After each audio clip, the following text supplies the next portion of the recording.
Hello વિદ્યાર્થી મિત્રો, અરવિંદ ભજાણી તમારો માનો ક્લાસીસમાં ફરી હાર્દિક સ્વાગત કરું છું. ચાલો વિદ્યાર્થી મિત્રો, આજે આપણે ધોરણ 6 ચેપ્ટર નંબર 5 જે તમારો જે 6 માસિકનું છેલ્લું ચેપ્ટર જે છે આપણે આઈડિયલ શોધે પોથીમાં આજે આપણે એનું સોલ્યુશન તમને હું દઈશ અને સોલ્યુશનની સાથે સાથે હું તમને તમારા મોસ્ટ આઈપી પ્રશ્ન પણ હું તમને દઈશ કે જેથી તમને પેપરની અંદર આવડી જાય. તો ફટાફટ આપણી ચેનલ લાઈક કરો, શેર કરો અને સબસ્ક્રાઇબ કરવાનું ભૂલતા નહીં.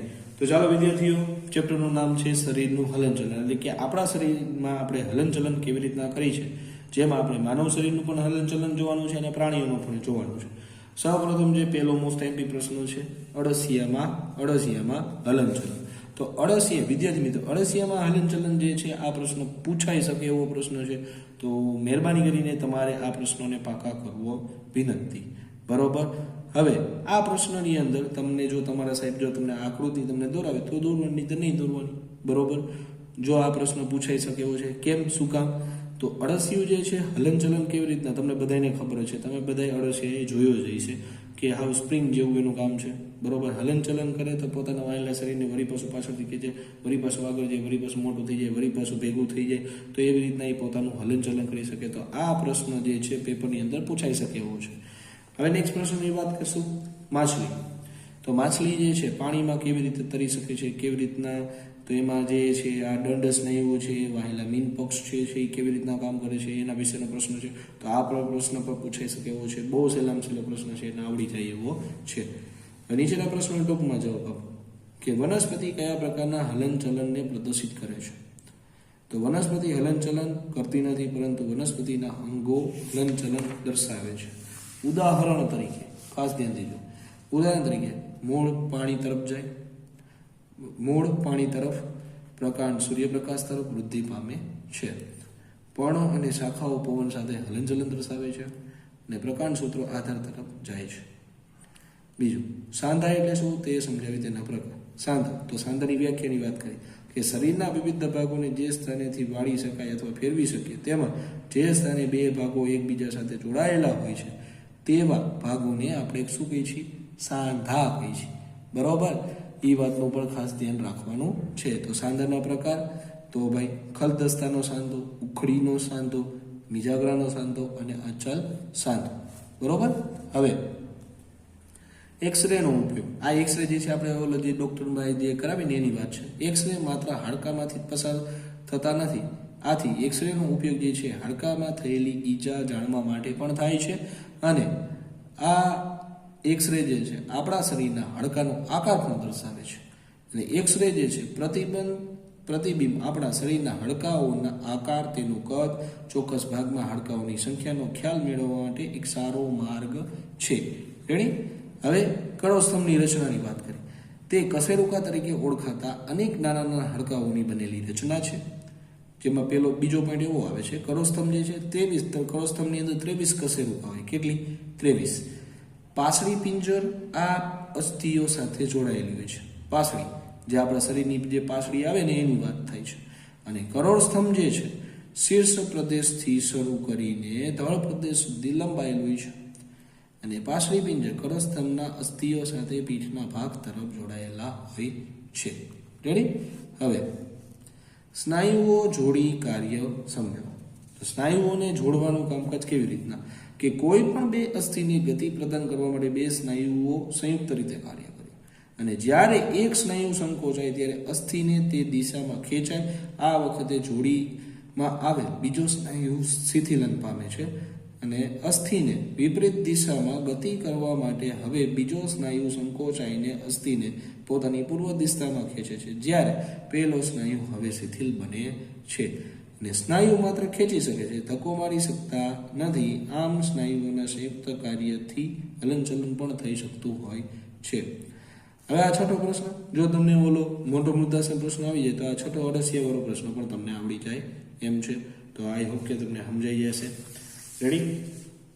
હવે અળસિયા માટીને કેવી રીતના ફળદ્રુપ બનાવે? તો ભાઈ એમાં માટીના જે કાર્બનિક દ્રવ્યોને ખાઈ જાય છે અને પાચન કરી એમાં અપાચિત ખોરાકની બહાર કાઢે છે. રેડી. અપાચિત ખોરાકને બહાર કાઢે. આથી અળસિયા દ્વારા કરવામાં આવેલ આ પ્રવૃત્તિ જમીનને ફળદ્રુપ બનાવે છે, જે વનસ્પતિ માટે વધુ ઉપયોગી છે. રેડી. હવે ગોકળ ગાય. તો આ ગોકળગાય વાળો પ્રશ્ન તમારા વિદ્યાર્થીઓ ખાસ વાંચી લો, કદાચ આમાંથી તમને એમસીક્યુ વાળું એકાદ પ્રશ્ન પૂછી કાઢે. રેડી? હવે આગળ વધશો. વંદાના હલનચલન. તો વંદો કેવી રીતના હલનચલન કરે? ભાઈ કઠણ કવચ હોય છે, એક એના પરસ્પર સાંધા દ્વારા બનેલું હોય છે, એના કારણે હલનચલન એમાં શક્ય બને છે. અને વંદામાં પીઠના ભાગે માથા પાસેથી બે જોડ પાંખ પૃષ્ઠ સ્નાયુઓ સાથે જોડાયેલી હોય, જે વંદાની પાંખોને ગતિ આપે છે. આ ઉપરાંત ચલનપાદની નજીક વિશિષ્ટ સ્નાયુઓ આવેલા છે, તેને આપણે ચાલવામાં સહાય રાખે છે. અને આ સ્નાયુઓ વંદો જ્યારે ઉડે ત્યારે તેની પાંખોને પણ ગતિ આપતું હોય છે. રેડી? પક્ષીઓ કેમ ઉડી શકે છે? તો આને અગ્ર ઉપાંગ, છાતીની અસ્થિઓ અને પશ્વ ઉપાંગ, આ બધી વસ્તુનો એમાં સમાવેશ થાય છે. જ્યારે શરીર આગળથી અને પાછળથી સાંકડું અને વચ્ચેથી એમાં પહોળું હોય. અગ્ર ઉપાંગો અસ્થિ ભાગ પાંખમાં રૂપાંતરિત થયેલો હોય. પશ્વ ઉપાંગોના હાડકાં ચાલવા તેમજ ડાળ પર બેસવા માટે અનુકૂલિત હોય છે. તેમના હાડકાં છિદ્રિષ્ઠ અને હલકા હોય છે, તેમજ ખંભાના હાડકાં પણ મજબૂત હોય છે. છાતીના અસ્થિઓ ઉડ્ડયન સમયે સ્નાયુઓને જકડી રાખવા માટે વિશિષ્ટ સ્વરૂપે રૂપાંતરિત થયેલા હોય છે, જે પાંખોને ઉપર નીચે કરવામાં સહાય કરતા હોય છે. રેડી? હવે સાપ કેમ એક જગ્યાએથી બીજી જગ્યાએ કેવી રીતે જઈ શકે? તો ભાઈ સરકીને ચાલતું સરીસૃપ વર્ગનું પ્રાણી છે કહેવાય છે. અને વલય આગળ તરફ ધક્કો મારે છે એનો શરીરનો ભાગ. બરોબર? તો આ એના વિશે તમે વાંચી શકો છો. હવે હોળી અને માછલીના આકારમાં સામ્યતા શું છે? તો એ પણ તમને આવડી જાય એવો પ્રશ્ન છે. તો હવે આપણે નીચેથી 1-2 વાક્યના પ્રશ્નો જોઈશું વિદ્યાર્થીઓ. પ્રાણીઓમાં પોતાના શરીર દ્વારા એક સ્થાને બીજા સ્થાને જવાની કઈ રીતો હોય? તો ભાઈ ચાલવું પડે, સરકવું પડે, દોડવું પડે, છલાંગ મારવી, તરવું, ઉડવું વગેરે. બરોબર? પક્ષીઓ અને માછલીઓ એક સ્થાનેથી બીજા સ્થાને જવા શું કરે છે? પક્ષીઓ સામાન્ય રીતે ઉડીને અને માછલીઓ તરીને સ્થળાંતર કરે છે. અને પક્ષીઓ ચાલી કે કૂદી પણ શકતા હોય છે. આપણા શરીરમાં જો સાંધા ના હોય તો શું થાય? જો સાંધા ન હોય તો આપણે કોઈ પણ પ્રકારનું હલનચલન કે પ્રચલન કરી શકતા નથી. બરોબર? હવે ખલદસ્તાનો સાંધો એક હાડકાનો ગોળ ભાગ અને બીજા હાડકાના વાટકી જેવા ખાડામાં કૂપેલો હોય, તેને આપણે ખલદસ્તાનો સાંધો કહેવામાં આવે છે. બરોબર? હવે ઉખડી સાંધા એટલે કે આ બધા પ્રશ્નો વાંચવાના છે ભાઈ. હા, ઉકારા કરવાના નથી. ખાસ કરી મહેરબાની કરી વાંચી લેજો, આવા જ પ્રશ્ન આવશે. ઉખડી સાંધા દ્વારા આપણે કયા ભાગનું હલનચલન કરી શકીએ? તો ગરદન તથા શીર્ષ ઉખડી સાંધા વડે જોડાયેલી હોવાથી શીર્ષને આગળ પાછળ, ઉપર નીચે અથવા ડાબી જમણી બાજુએ ફેરવી શકાય છે. કોણીમાં કયો સાંધો આવેલો છે, તેનાથી કઈ દિશામાં હલનચલન થાય? તો કોણીમાં મિજાગરા પ્રકારનો સાંધો છે, જેનાથી એક જ દિશામાં હલનચલન થતું હોય છે. 7. આપણી કોણી પાછળની તરફ કેમ વળી શકતી નથી? તો કોણી પાસે મિજાગરા પ્રકારનો સાંધો છે, તેથી તે માત્ર એક જ દિશામાં વળે છે, પાછળ તરફ વળતી નથી. એટલે કે કોણીથી હથેળીવાળા ભાગને ખંભા તરફ એક જ બાજુએથી લઈ જઈ શકાય છે. રેડી? હવે 8. અચલ સાંધા. કેટલાક સાંધાઓમાં અસ્થિઓ કોઈ પણ પ્રકારનું હલનચલન દર્શાવતા નથી. આવા સાંધાને અચલ સાંધા કહેવાય. કેવા સાંધા કહેવાય? અચલ સાંધા. રેડી? હવે ખોપરીનું કયું અસ્થિ હલનચલન કરે છે? તો ખોપરીમાં આવેલું માત્ર નીચલું જડબું જ હલનચલન કરતું અસ્થિ છે.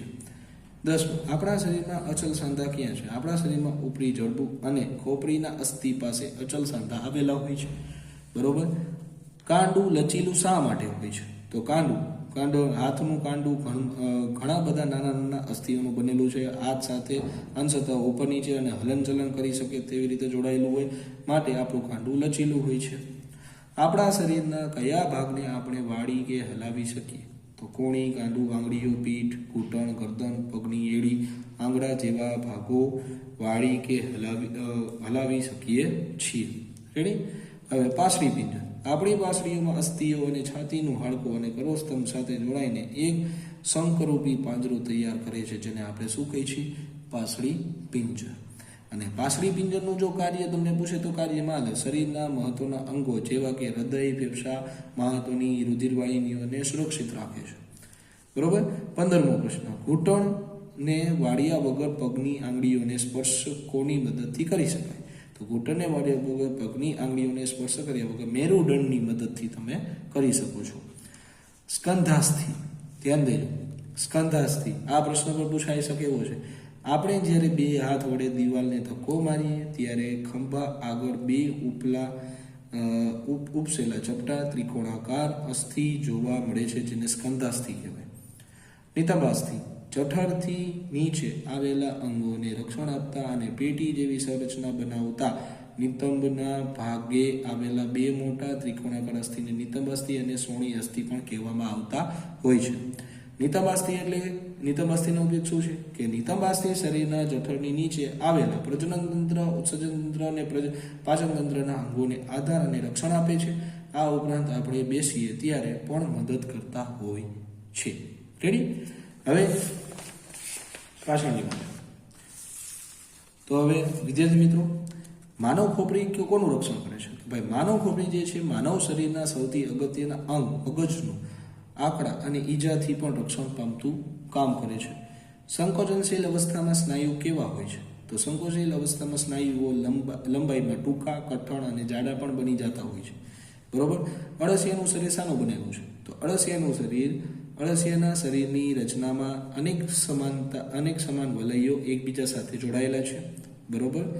અળસિયાના શરીરના સ્નાયુઓનું કાર્ય તો ભાઈ શરીરને વધવામાં અને ઘટાડવામાં મદદરૂપ અને પ્રચલન કરવામાં મદદરૂપ છે.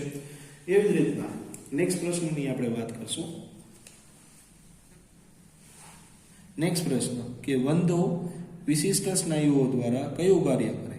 તો વંદામાં ચલનપાદ નજીક આવેલા સ્નાયુઓને તેને ચાલવામાં સહાય કરે છે અને પૃષ્ઠ સ્નાયુઓ વંદાના પૃષ્ઠ સ્નાયુઓ દ્વારા વંદો ઉડે છે અને પક્ષીઓને પાંખોને ગતિ પણ આપે છે. એવા બે પક્ષીઓના નામ કે જે પાણીમાં તરે. બતક અને હંસ. બરોબર? 25મો પ્રશ્ન, માછલીનો આકાર ધારારેખીય કેમ છે? કે માછલીનું શીર્ષ અને પૂંછડી તેના મધ્ય ભાગ કરતાં પાતળી અને અણીદાર હોય છે. આ પ્રકારની નવતલ રચના ધારારેખીય કહેવાય છે. રેડી? મરજીવા તેમના પગમાં શું પહેરે છે અને તેનાથી શું થાય? મરજીવા તેના પગમાં માછલીના મીનપક્ષ જેવા ફિલપર્સ પહેરે છે, જે તેના તરવામાં અને ગતિની દિશા નક્કી કરવામાં પણ મદદ કરતા હોય છે. માછલીના મીનપક્ષનું કાર્ય શું? તરવામાં મદદરૂપ છે અને અન્ય મીનપક્ષો તરતી વખતે પાણીના સંતુલન જાળવવા અને પાણીના તરંગની ગતિના આધારે માછલીની તરવાની દિશા પણ નક્કી કરવાનું કાર્ય કરે છે. હવે નેક્સ્ટ જે છે વ્યાખ્યા. તો વિદ્યાર્થીઓ આ ખાસ કરીને આ ત્રણેય વ્યાખ્યા મોસ્ટ એમપી છે. મોસ્ટ એમપી પૂછાય એવી છે અને આ પ્રશ્ન બધાય મોસ્ટ એમપી છે. બરોબર? અને એનું પણ ખાસ ધ્યાન રાખવું પડશે. હવે માગ્ય મુજબ. તો માગ્ય મુજબમાં પણ આ પ્રશ્ન પાકો કરી લેવાનો છે. રેડી? ચાલો હવે આપણે વિકલ્પમાં આવી ગયા છીએ. તો વિકલ્પ જે છે જોજો. વિકલ્પના જે પ્રશ્ન જવાબ જે છે બરાબર તમને આવડી જાય એવા છે અને વિકલ્પ તમે પાકા કરી લેશો એની સાથે સાથે અમુક પ્રશ્નો પણ પાકા થઈ જાય એવા છે. હવે બીજા વિકલ્પ જોઈશું પાછળની બાજુ. રેડી? તો આ પ્રશ્નો પણ તમને આવડી જાય એવા છે. તો તમને આઈ હોપ કે તમને બધાને આવડી જશે. રેડી? ખાલી જગ્યા. તો આ ખાલી જગ્યા પણ પાકી કરવાની છે. આ પણ આવડી જાય એવી છે.